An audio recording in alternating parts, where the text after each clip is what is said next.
Welcome into Clippers Countdown as your LA Clippers are in Denver taking on the Nuggets, who may have been down a star or two, but they're far from fool's gold as young guys like Peyton Watson at UCLA has been stepping up in the absence of Nikola Jokic, who does return tonight. Meanwhile, the Clippers, they've had their own injury issues, but have been able to overcome them lately during what has been a historic turnaround as the Clippers have made it 16 wins in their last 19 games after Tuesday night's victory over the Jazz. Sanders right wing, pump fakes and drives into the purple paint. Kick it Kawhi, left wing, lines up the three and connects. Time out Jazz. Kawhi's got 9 in the quarter. He's on the right wing. He tries the baseline. He crosses, attacks, sees a double, does not care, pulls up and sticks it. Stuck on automatic. Kawhi Leonard's got 11 in the frame, and the Clippers in front for the first time tonight. Kawhi attacks the lane, goes up right block, and forces one off the window for a pair. Left-handed dribble, John Collins swings at Kawhi. Left corner three, on line, and perfect. Kawhi Leonard puts the Clippers up 9. Here comes the board man, dribbling with the right hand. Bailey in his shadow. Kawhi crossing, straightaway three, straight music. Kawhi Leonard puts the Clippers up 18. Leonard's got 20 again. He just continues to be a machine. After being down 11 in the first quarter, the Clippers ended up outscoring Utah by 23 the rest of the way, thanks to, yes, another 20-point game from Kawhi Leonard. Chris Dunn also ratcheted up the defense, especially in that third quarter, and the Clippers would go on to win 115-103 over the Jazz, which would make them the first team in NBA history to go from being 3-16 over a 19-game stretch to then having a 16-3 record over 19 games as well in the same season. Here was John Collins in practice yesterday on if he, would have believed that this turnaround was possible. I'd have told you we could do it. I would have been like, I don't know how. I'd have been like, I don't know what you see, but I like it though. You know what I mean? So that's sort of the vibe. Always optimistic. You never really see the full pathway, but you got to take the first step. So that's the mentality we had, and we definitely know we had the crew to do it. They've been a wrecking crew as of late during this 16-3 stretch where they have assumed the title of the hottest team in the NBA. But can they keep it going in the cold in Denver? Not that they'll be playing outdoors or anything. Tip-off from Ball Arena in Denver, Colorado between the Clippers and Nuggets is just about 59 minutes away. Coming up, you're going to hear from La Murray of The Athletic. But next, it's your radio voice of the Clippers and Carlo Jimenez. I'm Adam Osland, and you're listening to the Los Angeles Clippers Audio Network.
Clippers in Denver taking on the Nuggets. Tip-off just about 56 minutes away. I'm Adam Osland. This is Clippers Countdown, the official pregame show of your LA Clippers.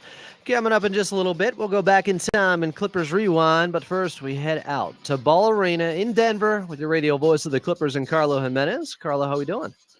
I am good, Double A. It's good to hear your voice. Good to know that you're still all doing well. I'm excited for this one tonight. Should be a good one between the Nuggets and the Clippers. Seems like Jokic is back. So, for a team that played 7 games here last season, Adam, it felt way too long before we were back here in Denver. And I miss the friendly confines of Ball Arena. It's good to be back here. Yeah, we'll see if the Clippers handle it better than what happened in Game 7, obviously. But let's go back to what happened on Tuesday night in Utah. Clippers started down 11, but then just kind of imposed their will as the game went along. Yeah, they were really able, especially in that third quarter, find a way to turn defense to offense. Utah ends up committing just 17 turnovers, which is a lot, but not as many points as the Clippers got off those turnovers, 23 of them in that ball game. And I think Kawhi Leonard kind of put his foot down at one point and said, you know what, I'm going to take us the distance. He had, I believe, 7 in a row in that third quarter, 21 in the night. Group effort from the Clippers in that game, 6 guys score in double figures. That was huge for this Clipper team. And then Chris Dunn's defensive excellence. I mean, what more can you say about this guy? 5 steals in that game, Adam. He is now top 5 in the league in total deflections and total steals this season. He's been that good for the Clippers. And you know what? He's not going to get as much attention as he deserves, but if the Clippers keep winning, I think the Chris Dunn all-defensive team conversations are going to get a lot louder, and that's really something that's well-deserved for Chris Dunn. He is an elite defender on that side of the ball. Yeah, great challenge tonight against Denver, but against his former team, as you mentioned, he really flipped that switch and turned up the heat in the third quarter, especially just creating offense through his own defense out there. We love him for it. This is what Chris Dunn does. Hopefully the rest of the national media can pick up on it now. 100%. And not only has he been a great defender, Adam, he's having his best offensive year of his career. I mean, this is a guy who had 17 games last season, Adam, in which he scored 10 or more points. He's done it 15 games this season. And there's still, this was game B 47. I'm not good at math, but there's a lot of games left. There's a lot of games left for him to break that. You're shooting a career high from the field, from the three-point line. You're averaging top 10 in assists per game. The only team in the league, Adam, with 2 guys who are top 10 in steals per game are the Clippers. Kawhi Leonard is number 1 and Chris Dunn's number 8. And the Clippers, to have both of those guys be that good defensively, be able to muck things up on that side of the ball. Ty Lue talked about him after the last game, just saying, look, he's a shutdown corner. And then he got tremendous, really incredible praise from Kawhi Leonard, who said, we need him, and he's a big piece for us every single night. When other teams scheme for the Clippers, your first priority has to be, how do we get Chris Dunn off the ball? And that is when you start your action. That's what's been huge for this Clipper team. Yeah, great tone setter. They will need him tonight. Kawhi Leonard, though, still a two-way superstar out there. Down 11 after the first quarter. He comes in and has, I think, 11 points in just about a 3-minute stretch early in the second and really got the Clippers pointed back in the right direction. Yeah, he was big in that second quarter, able to put his foot down and pose his will on the game. He's just been unbelievable getting to his spots in the lane, getting downhill, turning over the left and right shoulder. This guy takes tough shots. He makes tough shots, and he's been excellent for the Clippers. There's a great story in ESPN today by Ramona Shelburne talking about how B. Shaw doesn't compare a lot of people to Kobe Bryant, but one of the players whose work ethic comes to mind is Kawhi Leonard. And you've heard that echoed by Ty Lue as well. Ty said the top 2 guys he's ever coached that have work ethic are Kawhi and LeBron James. And Kawhi Leonard is not known necessarily for his work ethic. He's not known for sitting in a, hyperbaric chamber or mainly, doing all the other things those other guys do. But what he is known for is taking care of his body. He drinks extremely pure water. He only eats healthy. And for the Clippers, what he's putting into his body, he's getting out of it, and that's been huge for the Clippers, averaging 31 points a game his last 13 contests. Clippers in Denver taking on the Nuggets. Quick timeout. We'll come back with more Carlo Jimenez next. I'm Adam Osland, and you're listening to Clippers Countdown, the official pregame show of your LA Clippers, as we are just about 52 minutes away from tip-off at Ball Arena. Clippers taking on the Denver Nuggets, and you're listening to the Los Angeles Clippers Audio Network.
Clippers taking on the Joker. Nikola Jokic returns. Clippers in Denver taking on the Nuggets. Tip off just 50 minutes away here on Clippers Countdown. Welcome back in. I'm Adam Moslin. Coming up in just a little bit. We'll go back in time in Clippers Rewind. Let's get back out to Ball Arena with Carlo Jimenez here. Carlo, we talked about it the last couple of games now. Coach Lou put an emphasis on finishing strong and putting teams away ever since the Lakers came back on them. And it was a close 2-point game after the Clippers were up big. They've been able to do that the last couple of games. He was able to pull the starters midway through that fourth quarter in Utah. And that's huge for the Clippers because, Adam, as many of us know and has been advertised by the rest of the league, this is the oldest team in the NBA. So anytime you can get rest for your top guys, you really earn yourself minutes down the stretch, able to have fresher legs as the season goes on. Anytime you can sit James Harden for the whole fourth quarter like they did in Utah, that's huge for this Clipper team, especially considering you had the next 2 games off. So I think for the Clippers, Adam, you just want to take care of business. They want to be able to come in and execute on the offensive side of the ball and the defensive side of the ball, not worry about how good their opponent is, and not get too comfortable when that score increases or decreases. You know, for the Clippers, Adam, this is a process-driven group. They understand what the goal is. You got a lot of veterans in this building. They know that, hey, these games in the middle of January, really the end of January now, they're important, but they're not as important as the playoff games. And how you can earn yourself maybe a little more tread on your tires when it comes to the playoffs is by taking these games really seriously and coming up with blowout victories. And the Clippers have done that well the last couple of games. Of course, still more work to be done at 22 and 24 for this Clippers team, but a couple of guys that are trying to turn things around shooting wise. You know, James Harden just 5 of 14 in the 115-103 win over the Utah Jazz on Tuesday night, but did have 10 assists to 2 turnovers. So when your shot's not falling, you got to find other ways to contribute.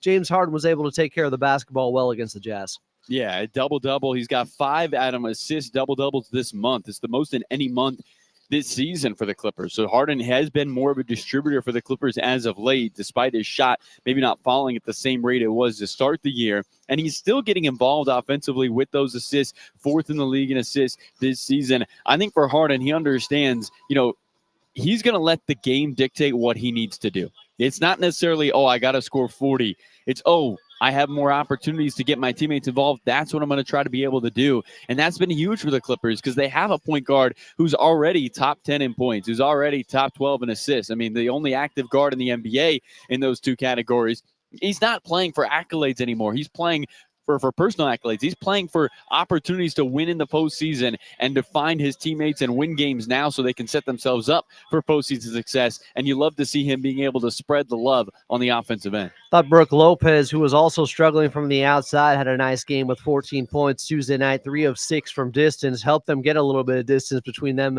and the Jazz with that 3-point shooting.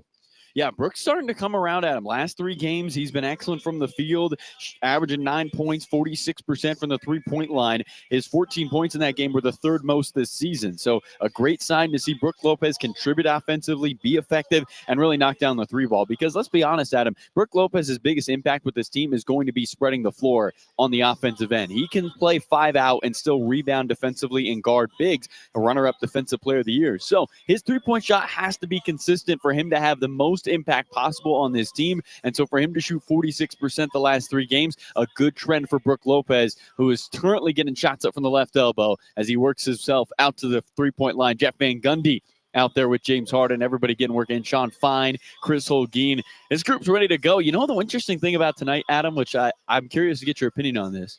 You go from elevation in Salt Lake to elevation in Denver. The Clippers, they didn't go home in between these games. Think they're a little more well-adjusted here today with a 4 days now at elevation? Yeah, maybe acclimated to the altitude a little bit. Why not? They could use it. It seemed like from games 1 to game 2 in the playoff series, there was a big adjustment when they were in Denver just this past season. So hopefully that can help them out on this road trip going from Utah to Denver, where they take on the Nuggets tonight, and Nikola Jokic returns. Tip-off just about 47 minutes away. Carlo Jimenez is on the call, but coming up next, we're going back in time in Clippers Rewind right here on the Los Angeles Clippers Audio Network.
Clippers in Denver taking on, yes, Nikola Jokic is back, and the Nuggets. Tip off just about 42 minutes away here on Clippers Countdown. Still to come. We're going to have La Murray on from The Athletic. But right now, we're going back in time in Clippers Rewind to February 27th of 2018. The first Black Panther was number one at the box office. God's Plan by Drake was at the top of the Billboard charts, and the Clippers, they were down 19 in Denver, only to come back as they unleashed the secret weapon, Boban Marjanovic. Milos bounces left side to Lou. Lou gets a screen now for Milos. Goes to the foul circle, dumps it into Boban all alone and flushes it in. How do you miss that guy? The tallest player perhaps on the continent. Milos bounces on the right baseline to Tobias Harris, goes right back to Boban. He hands it back off to Tobias, back to Boban from the right block to the rim with the left hand and lays it in. I mean, are you kidding me? I would give this guy a max contract tonight. Nobody can stop him. Now back up top to Boban. Hands it to Lou, who has 12 points in the fourth quarter. Lou on the right wing. Lou in the paint. Lobs it to Boban. Makes the grab. Comes down. Oh, and flushes it in. Hello, nasty. 115 to 108. The Clippers lead by 7. Boban, one of our favorites. I think he's everybody's favorite. He had 18 points and 6 boards in 15 minutes off the bench and sparked a 19-point comeback back in February of 2018 for the Clippers to eventually win 122 to 120 over the Nuggets in Denver. Boban, to my knowledge, right now playing in Slovenia basketball league at the moment. One of just the fan favorites. The Toby and Bobby show was special, and I remember them dancing to God's Plan. I think Farbad Shari had that video that did a couple million on Twitter back then. They used to have a lot of fun. This Clippers team trying to keep the good times rolling. They've won 16 of their last 19 games. Hottest team in the league, but they're going up against a familiar foe in Nikola Jokic tonight. The Joker is back. Clippers in Denver taking on the Nuggets. Tip off just about 39 minutes away. Up next, your player to watch. I'm Adam Bosland, and this is Clippers Countdown on the Los Angeles Clippers Audio Network.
Clippers in Denver taking on the Nuggets. Tip-off is just about 36 minutes away here on Clippers Countdown, the official pregame show of your L.A. Clippers. I'm Adam Moslin. Coming up in just a little bit, we'll have La Murray on from The Athletic.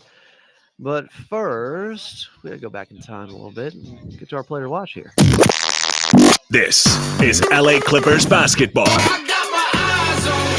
Watching this guy play right now is really something. Players to watch. I'm looking at Big Zoo. Ivica Zubac's in this ball game. He's going up against Nikola Jokic tonight, as we found out earlier today with the sweep from Shams Charania. It's kind of unexpected, especially because earlier this week it was Jokic is going to be out for another week at least. Well, he's back against the Clippers, of course. So what does that mean? Ivica Zubac has the toughest job. There's really no way to stop him.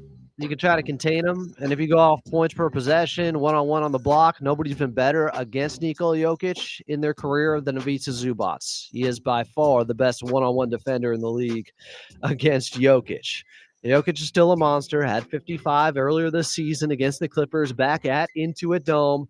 Of course, he can light up anybody, but I think in this matchup, what I'm looking for is Big Zoo to make him work on the defensive end. Go at Nikola Jokic. Get to your spots, play with force out there, and make him have to guard you. And hopefully that will slow him down on the offensive end. A player to watch, Ivica Zubac tonight in Denver. Tip-off is just about 36 minutes away. Coming up next, we'll have Law Murray on. But first, your injury report. I'm Adam Osland, and this is Clippers Countdown right here on the Los Angeles Clippers Audio Network.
Clippers taking on the Denver Nuggets, and Nikola Jokic's return in Denver. Tip-off is just 33 minutes away here on Clippers Countdown. Welcome back. I'm Adam Osland.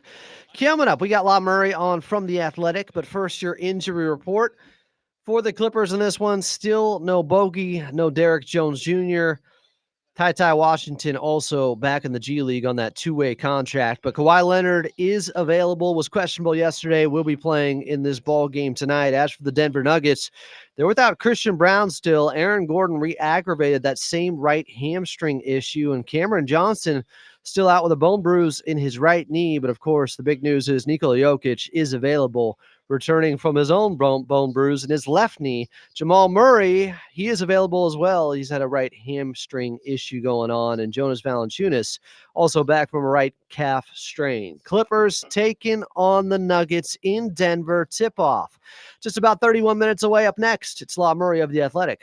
I'm Adam Osland. You're listening to the Los Angeles Clippers Audio Network.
Clippers in Denver taking on the Nuggets. Tip-off just 29 minutes away here on Clippers Countdown, the official pregame show of your LA Clippers.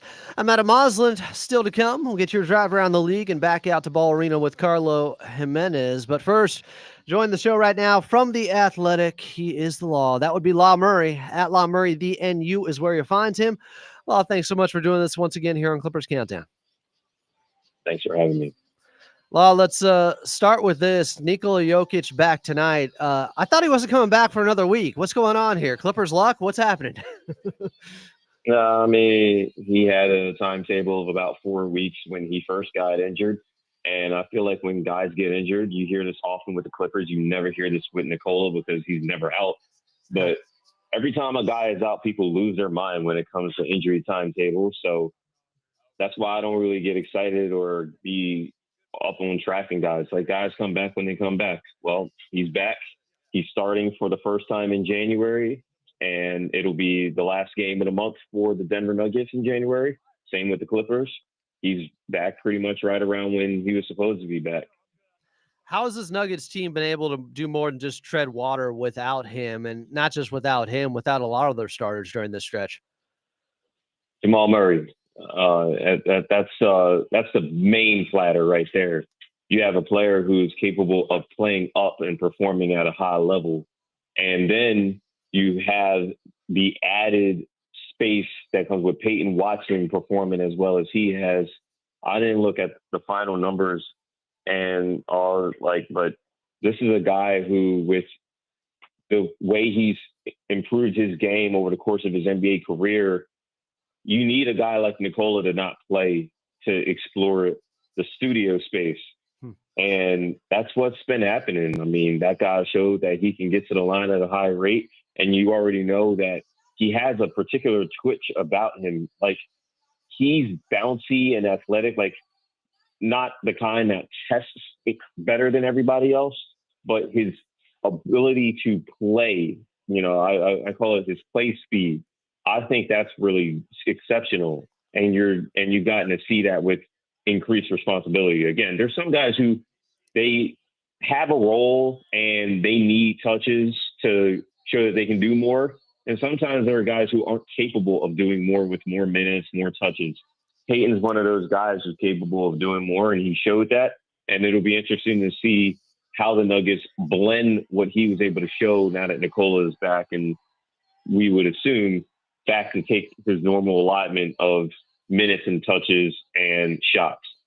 Your latest from The Athletic. Clippers and NBA trade deadline. Does league best stretch change the outlook? First of all, this Clippers team being the first in NBA history to go 3-16 during a 19-game stretch, and then 16-3 during a 19-game stretch. What's an under the radar type of reason for this turnaround from the Clippers that people aren't talking about enough? Honestly, I just feel like it's continuity with your lineups. Like, we heard that often in November, how every week it was a different lineup, a different disruption, a different failure, what have you.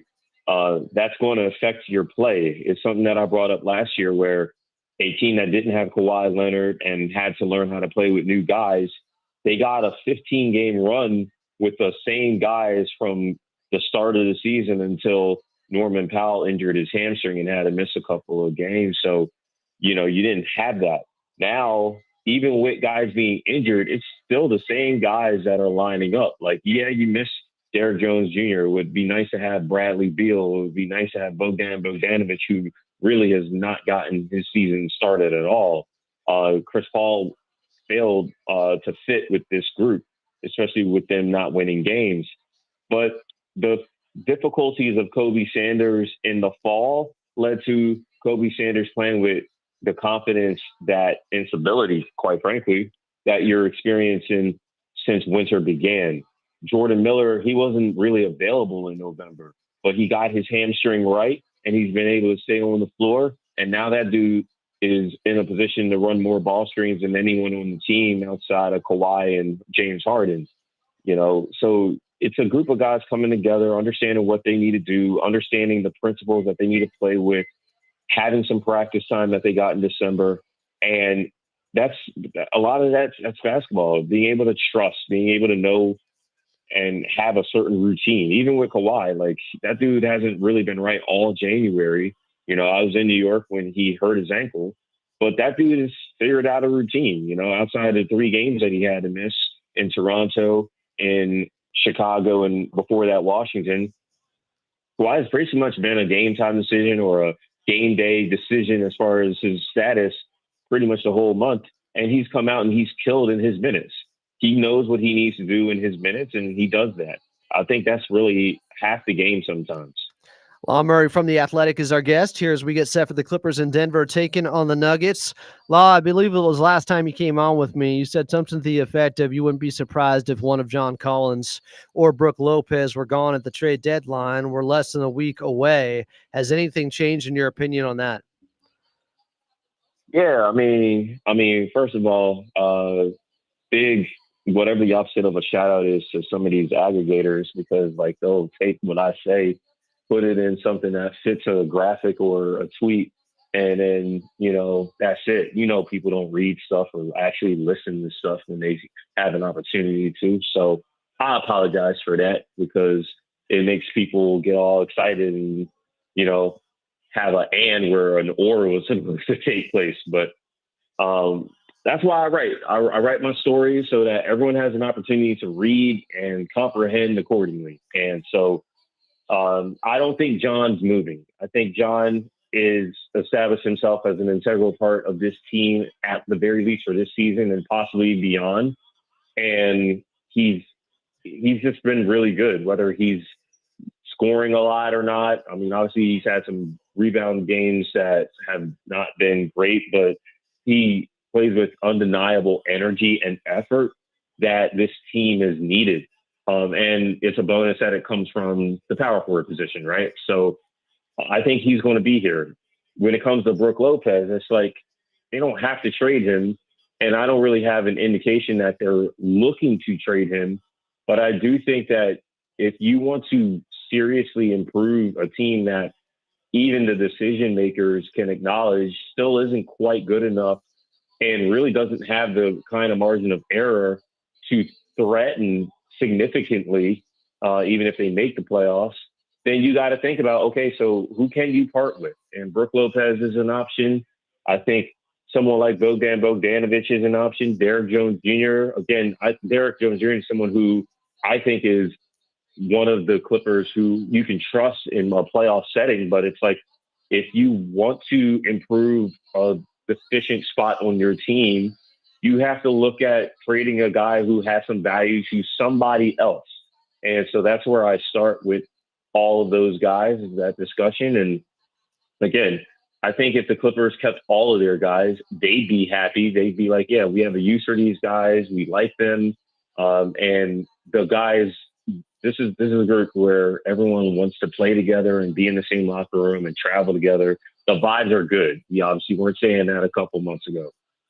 But we're gonna come back a week from today, Adam, and we're gonna look and see who's still on this team, and anyone who leaves that has been contributing to this team, you would hope that they are moving on so that the Clippers can possibly say that they have a little bit more margin for error and they have a little bit more firepower on their roster.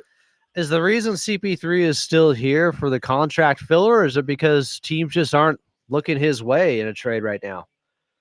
Look, man, it's just, we've been through this with all kinds of dudes, man. PJ Tucker was on this team at this point last year, and that dude, he didn't even suit up after the Hawaii trip. You know what I'm saying? That was the first week of preseason. Like, Chris at least got to go into the season and get on a few road trips before they shut him down. So, you know, just like no one was banging on the door to pick up $10 million of PJ Tucker, you know, it's hard to say that any team is going to be in a rush to trade for a minimum contract, 6-foot point guard who you got to protect on defense, who offensively has a whole lot more value with the ball in his hands and ain't the same guy that he has been. Teams can wait. Deadlines for actions, and the deadline is Thursday. And so even with PJ Tucker, he was lumped in with a trade that involved 4 other dudes. And then PJ wound up getting traded like 3 more times in between the initial trade from the Clippers and where he wound up getting waived and waiting and signing with the New York Knicks to finish last season out. It's going to be the same thing. Like the Clippers could make a trade tomorrow for all we know. We saw that happen last year. We saw that happen 3 years ago when they came home from an 8-game road trip, not 3 years ago, 4 years ago, 2022. And they wound up with Robert Covington and Norman Powell after Reggie Jackson skipped to it was Lou and beat the Lakers. So, that stuff didn't wait until the trade deadline. We've seen the Clippers not wait before, and that's why I wanted to get that piece out. But other than that, it's like no one's rushing to make a move on a guy that at some point, some way, one way or another is going to be available either by collateral or by intention. Is it just a 0% chance that the Clippers should get in on the Giannis Antetokounmpo sweepstakes law? I wouldn't say 0, but it's definitely in the single digits. I mean, the temperature on that is as frigid as the weather's going to be when I get to the East Coast in 24, less than 24 hours now, I guess. So, again, trades have to make sense. Like, what do the Clippers have, and what would the Clippers want to retain to get Giannis and make it meaningful? Like, you're not trying to make a trade just to be the Western Conference version of the Milwaukee Bucks. They already got a version of that, and they didn't even have to make a trade. The Clippers are barely in the top 10 in their own conference now. So Giannis is hurt. Giannis is a player who, you have to fit a whole lot of pieces around him to be playoff relevant. I've said this with the Milwaukee Bucks time and time again. Like, Giannis has only won a playoff series with Bud as head coach, with Brook Lopez as the center, with a point of attack defensive guard like Eric Bledsoe or Drew Holiday, and with a shot creator like Money Mids. And outside of that very specific formula, Giannis has not had playoff success. And now you're seeing in this regular season, if Giannis is going to miss time and play for a team that doesn't have special shot creators with him, that doesn't have any real defensive structure around him, then you're not going anywhere even before the playoffs. So the Clippers, they have their long-term plan, and their long-term plan is just as relevant as whatever they're trying to do to salvage this season. And I don't think rushing the trade for an injured star Giannis is going to fit either one of those plans. A lot of people keep asking me this. When DJ does return, if he's still on the Clippers, who is he taking minutes away from? How is he getting into the rotation now? Yeah, it's going to come down to Kobe Sanders or Jordan Miller. Like, as great as those dudes have been relative to their meager expectations, I don't think you're trusting either one of those dudes in a playoff setting. That's where Derek Jones Jr. comes in, because that dude's been a starter for a team that was a 5-seed NBA finalist. So Derek Jones Jr. has real simple qualities. He can guard the point of attack. He can fly up and down the floor, and he doesn't need the basketball to make for efficient offense. And so you got to look. It's like, I think Kobe Sanders and Jordan Miller are really good shot makers relative to where they have been to start the year. I think both of those dudes are better shot makers than Bogdan Bogdanovic has been this year. They're hoping that if Bogdan is going to be here, that he's going to get back to his comfortable offense and be able to run some pick and rolls. I think Jordan Miller's done a really nice job of that. But I think with Derek's just a guy who has to play. And Kobe and Jordan are guys who it's nice to have played. And I think Jordan's playing the best right now compared to, him and Kobe. Kobe's nice because he has that dribble, shoot, pass ability at his height to basically fill in for anybody 1 through 4. And that's a nice guy to have. But it also means that, he's a guy who you can have play. It's kind of like Amir Coffey last year. It's like, right now you kind of need a guy like Kobe Sanders. But in the playoff setting, let's say he gets promoted, I think Jordan Miller probably is more used to the Clippers rotation than Kobe does. And that's something to keep in mind if and when Derek Jones Jr. gets back healthy for this Clippers team. Lastly, Laws, the positional upgrade that's most likely for this Clippers team found in the backcourt still? I think so. Like, you look, they have plenty of centers. They have 2 power forwards, and that doesn't include Kobe Brown, who I firmly believe is on the block. You have plenty of wings. We are talking about Kobe Sanders and Jordan Miller. There's also Cam Christie, who, again, we'll see if he's around, but Cam is more of a wing than, a ball in hand guard at this stage of his career. Chris Dunn is a guard who plays more like a wing, given what he does on both ends of the floor. Even your stars. I mean, James Harden is a big guard, a sledgehammer. You have Kawhi Leonard, who is an apex wing.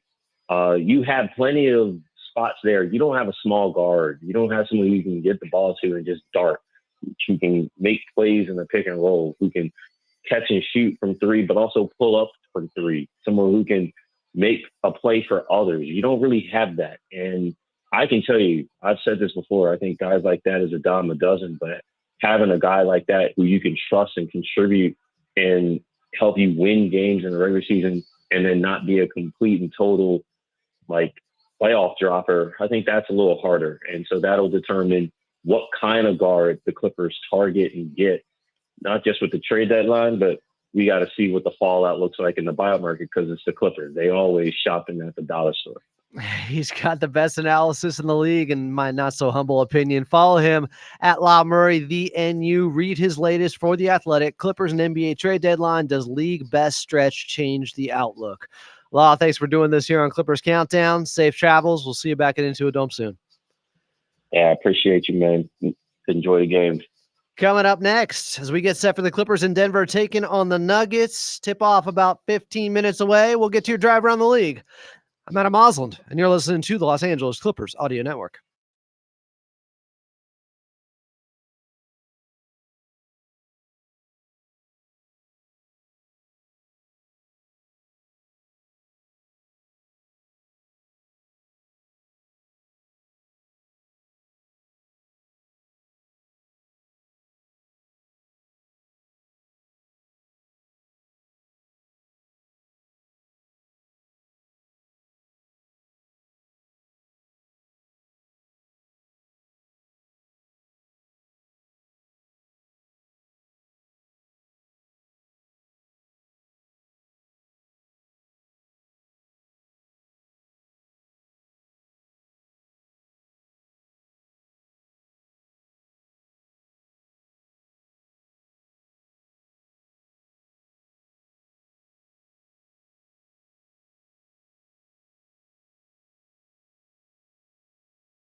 Clippers in Denver taking on the Nuggets. Tip off 12 minutes away here on Clippers Countdown. I'm Adam Osland. Coming up, back to Carlo Jimenez from Ball Arena. But first, your drive around the league brought to you by Toyota.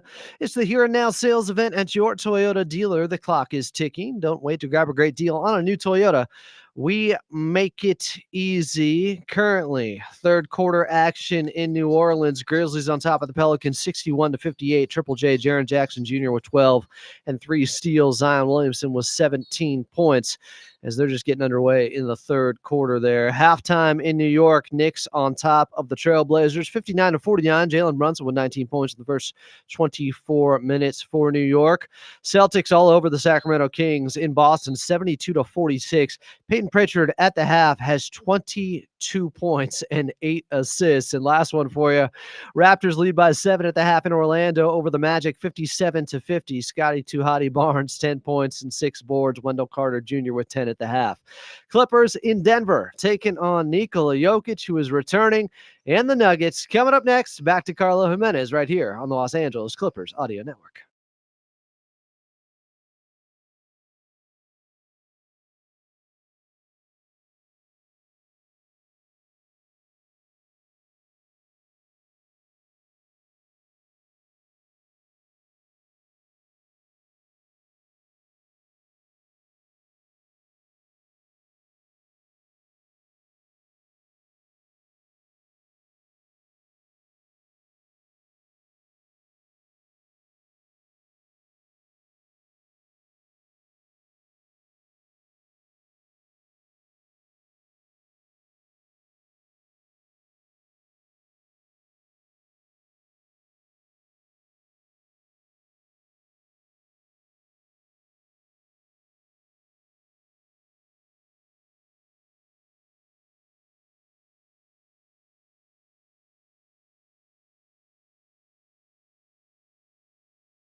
Clippers in Denver taking on the Nuggets. Tip-off is just about 8 minutes away here on Clippers Countdown. Coming up, we'll get to your keys to victory. But first, back out to Ball Arena and back out to your radio voice of the Clippers and Carlo Jimenez. Carlo, what's the inside scoop on how this Denver team has been able to get by with all the injuries going on, even though we know they got Nikola Jokic back tonight? They've had some guys step up in a big way. I mean, Peyton Watson, since the injuries, averaging over 22 on 49% from the field, 44% from the three-point line. Spencer Jones, who's a two-way guy, is running out of two-way eligibility, Adam. In fact, after this game, he'll have 2 games left before his two-way eligibility runs out. But he's been big for them in the starting lineup. He started 31 games this year for the Denver Nuggets. Jalen Pickett has been a big piece of what they've done. He was a early second-round pick in 2023. He started the last 11 games, averaging about 8 points. And then Jamal Murray. Jamal Murray's playing his best basketball of his NBA career. There's no doubt about it. He's on track to be an all-star, career high in points per game, field goal percentage, three-point percentage, rebounds, assists, steals, almost every category. He has had his best season of his career. And here in January, he's taken it a step up, Adam, averaging 28 points in the month of January from his already career high, 26 points per game. So you add that all up, you got great play from Murray. Watson's played like an elite role player, like almost a Christian Brown. And then the young guys stepping up. A lot of success here for Denver, despite no Nikola Jokic. Back to the Clippers now. My player to watch on this one with Nikola Jokic back. I got my eye on, and both of them on Ivica Zubac, because he's going to have to guard him. My point is, make him work on the defensive end, try to wear out Jokic there. I expect him to be on some type of minutes restriction here, Carlo, but who are you going with in your player watch? So do you give up your Kobe Sanders pick, or? Wait, What where did happened you to hear that that? one? Where'd you hear that? Oh, I don't.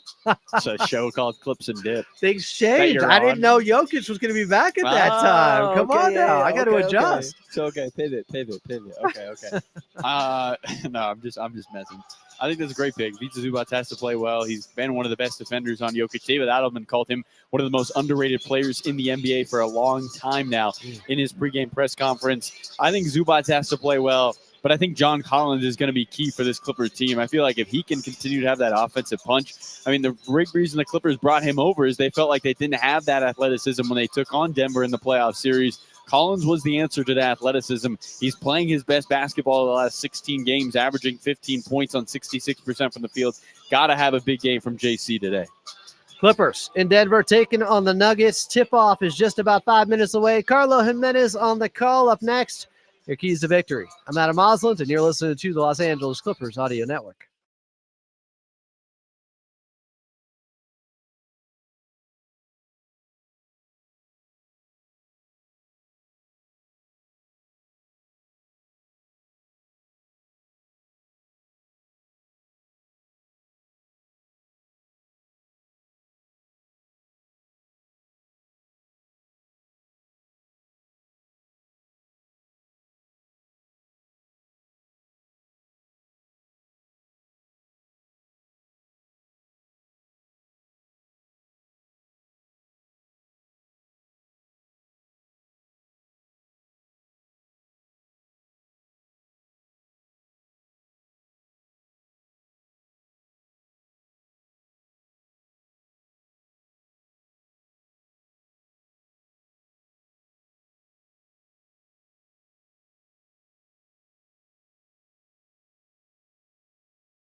Clippers return to the scene of the crime. Their first time back in Denver since the Game 7 in that first round series last year. Welcome back in. I'm Adam Moslin. Tip-off moments away.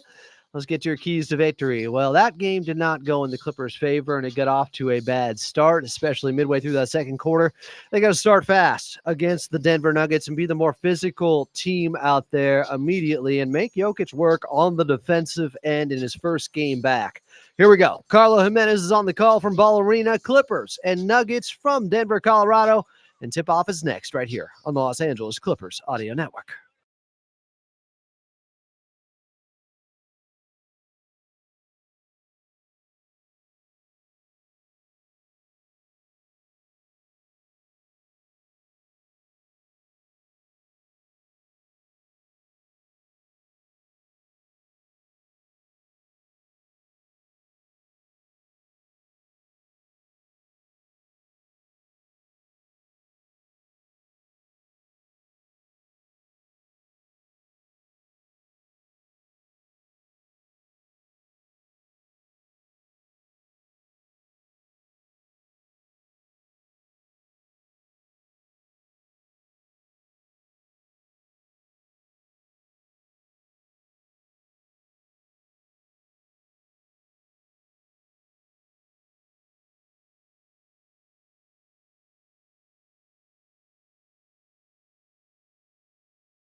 We are back here in Mile High for the first time since Game 7 of that first-round playoff series. The Clippers make their lone return this season to Ball Arena to take on the Denver Nuggets, looking for an opportunity to win their 4th in a row. But Denver getting some big-time backup coming into this ball game. They'll get the big man, Nikola Jokic. Should have known he was going to play today when you looked at the schedule a month ago. It's Serbian Heritage Night here at Ball Arena. Of course he's going to play. He is back in the starting lineup for Denver. Denver goes 10-6 in the 16 games he misses. Jokic can now miss one more game and still be eligible for those postseason awards. So if you're wondering if that has to do anything with it, well,